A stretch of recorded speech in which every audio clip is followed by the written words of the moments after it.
경쟁이 붙으면 가격이 높아지고 그 높이 된 가격으로 잔금을 내면 그 돈이 다 채권자한테 가고 세입자한테 가게 되는 거거든요. 2억짜리 집에 첫 번째 배당 받는 사람이 1억 5천이에요. 그리고 세입자가 있어요. 이게 만약에 경쟁이 붙어서 2억에 낙찰이 돼요. 그럼 세입자는 나머지 5천만 원을 받을 수 있는 건데 경쟁이 없어서 1억 8천에 되고 1억 7천에 되면 남는 돈이 2천만 원, 3천만 원밖에 없어요. 세입자는 그 돈 받고 이사 나가야 돼요. 대항력이 없기 때문에 이런 분들은 지금 미추홀구에 터지고 있는 게 다 이런 거예요. 많이 들어오게 해야 됩니다. 입찰자가. 그러니까 그 사람들을 적이라 칭하고 경매꾼이라고 할 게 아니라.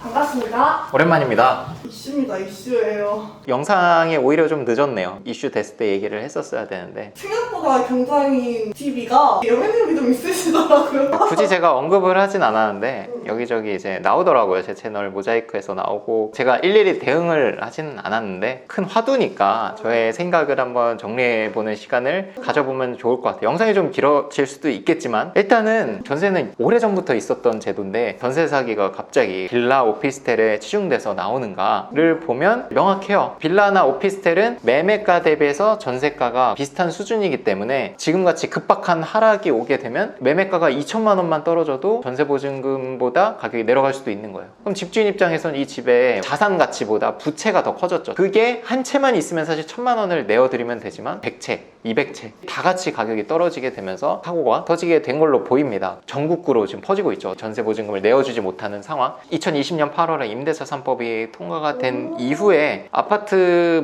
전세가나 매매가가 가파르게 올랐죠. 아파트에 거주하시던 분이 그 올라가는 전세값을 감당하지 못하고 빌라나 오피스텔로 밀려나신 분들이 많아요. 근데 그분들 입장에선 사실 이 집은 내가 빌라나 오피스텔로 지금 가지만 여기서 영원히 살 게 아니야. 그래서 전세로 많이 몰렸단 말이죠. 그러면서 빌라나 오피스텔도 전세가가 좀 올랐어요. 그러면서 매매가랑 격차가 예전에도 작았는데 더 작아지게 된 거죠. 거의 무갭 아니면 풀피도 막 있었어요. 막 매매가 2억인데 전세 시세가 막 2억 1천이야. 떨어지게 되니까 말 그대로 이제 깡통 전세가 된 거고 이게 내 집이 아니고 허그에서 보증보험도 해주고 대출도 해주니까 그냥 들어간 거예요. 집이 깨끗하고 옵션도 다 빵빵하니까. 대출을 받았기 때문에 한 달에 나가는 돈만 계산을 한 거죠. 금리가 좀 저렴했을 때죠. 2020년 8월이면. 그때 들어오셨던 분이 만기가 이미 지난 시점에 사고가 터지게 된 겁니다. 그래서 여기서 또 문제된 게 신용불량자, 노숙자 이런 사람들한테 명의를 그냥 넘겨버린 거예요. 제3자의 명의로 넘기는 거예요. 이 사람은 이미 신용불량자고 이 사람은 채무가 불량하기 때문에 세금 압류가 들어오고 그렇게 이제 경매로 나가기 시작한 거죠. 두 번째 케이스는 이런 것도 있습니다. 대출이 있는 집에 후순위로 내가 보증금을 걸고 들어간 거예요. 그게 지금 인천 미추홀구에 좀 많이 있습니다. 대출 있는 집에 세입자가 들어가면 안 되거든요. 이 집에 들어갔을 때 내가 대항력이 없어요. 근저당이 먼저 있기 때문에 원래 전세 시세대로면 1억 5천, 1억 6천 이렇게 돼야 되는데 그런 집에 전세 보증금 6천만 원, 7천만 원이면 입주를 할 수 있다고 하니 리스크가 모르고 들어간 분도 계시고 알지만 공인중개사가 각서를 써주고 근데 그게 사실 법적 효력이 전혀 없거든요. 지금 와서 보면 이렇게 하락기가 올 줄 몰랐고 이렇게 내가 나가는 시점에 문제가 될 줄 몰랐겠죠. 마치 폭탄 돌리기처럼 집주인 입장에선 1억 5천 대출을 받고 세입자 보증금 6천만 원, 7천만 원만 받아도 부채가 집값을 초과했죠. 이 집도 깡통이 된 거예요. 세입자의 보증금으로만 깡통이 된 건 첫 번째 케이스였고 두 번째 케이스는 이제 대출이랑 세입자의 보증금을 합치면 집값이 넘어가기 때문에 지금 문제가 된 겁니다. 전세 사기에 대한 대책을 네. 이제 국가에서 논의를 하고 있는 걸로 알고 있는데 네. 어떻게 생각하시는지. 지금 전세 사기다라고 하는 것들을 보류를 시켜놨거든요. 경매 진행하는 걸. 이게 진짜 애매한 거예요. 이런 경매 사건은 예전에도 사실 진행이 돼서 낙찰이 되고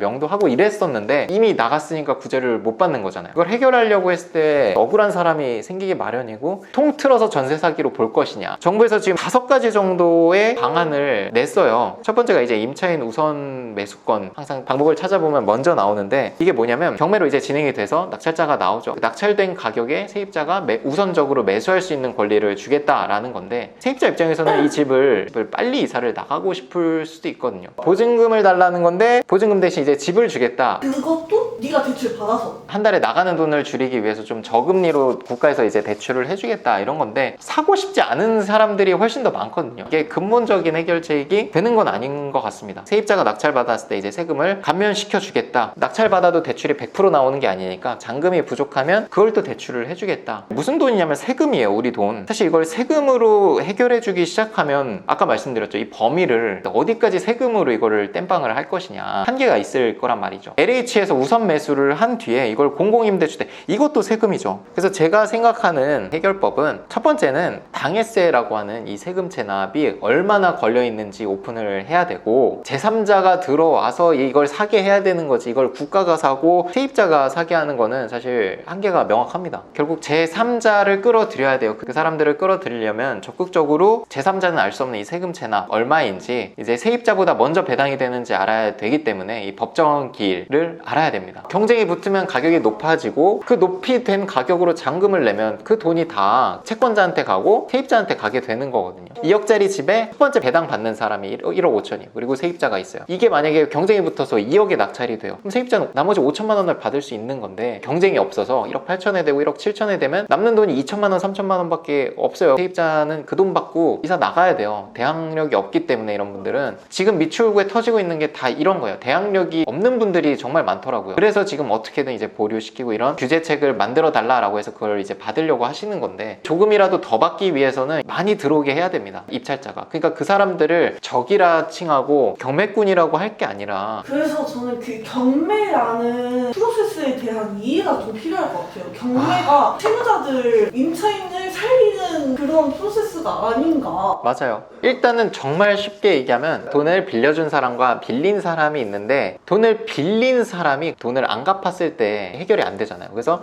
담보를 제공을 한 거예요. 내 집을 담보로 해서 돈을 빌려주세요 라고 하는 게 대표적으로 이제 은행에서 받는 주택담보대출이죠. 이 대출을 안 갚았을 때 은행은 이 주택을 경매로 넘김으로써 돈을 회수하는 거죠. 돈을 갚아야 되는 사람이 안 갚고 있고 받아야 될 사람이 못 받고 있는 이 상황에서, 은행일 수도 있고 임차인일 그쵸. 수도 있는 거잖아요. 임차인일 수도 있고 뭐 그냥 개인일 수도 있고 한 사람만 있지 않을 수도 있거든요. 담보는 하나잖아요. 그러니까 이거를 현금화를 하는 거죠. 전세가 내가 저 사람한테 돈을 빌려주는 거다, 못 받을 수도 있다, 그래서 권리를 따져봐야 된다라는 네. 생각을 해야 되는 것 같아요. 근데 이게 내 돈이면은 그렇게 생각할 건데, 대출을 막 90% 이렇게 해주니까, 내 전세인데 다 빌려주니까 국가에서든 뭐 은행에서든 전세 대출 받을 때 집값보다 크게 전세 대출을 받고 싶으니까 3억짜리 집을 4억에 감평을 내서 집주인이랑 공인중개사랑 이제 협의가 돼 있는 감정평가사겠죠. 지금은 그게 이제 인정이 안 되게 이렇게 터지니까 안 바뀌었는데, 예전에는 공인중개사, 집주인, 노숙자나 이렇게 신용불량자분, 감정평가사,